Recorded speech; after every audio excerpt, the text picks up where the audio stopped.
لما تسلم لي نفسك وتلغي دماغك وتقيت لي صوابعك ال10 شمع، وبعد كل ده أفرمك، أنا كده أبقى غلطان؟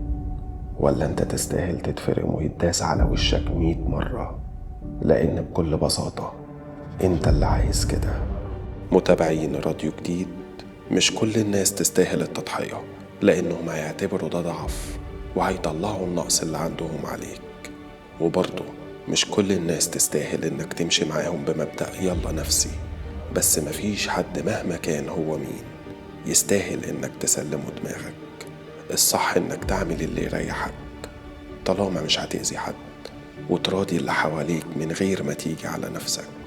طبعا هي معادلة صعبة، حرص ولا تخون، وهتتعب عشان تحققها، بس هتتعب لنفسك عشان ترتاح بعدين، بدل ما تيجي لحظة تلاقي نفسك بقيت انت السفاح اللي جنى على نفسه وبإيدك رميت نفسك في العتمة. صاحب عتمة بين شفاف النادي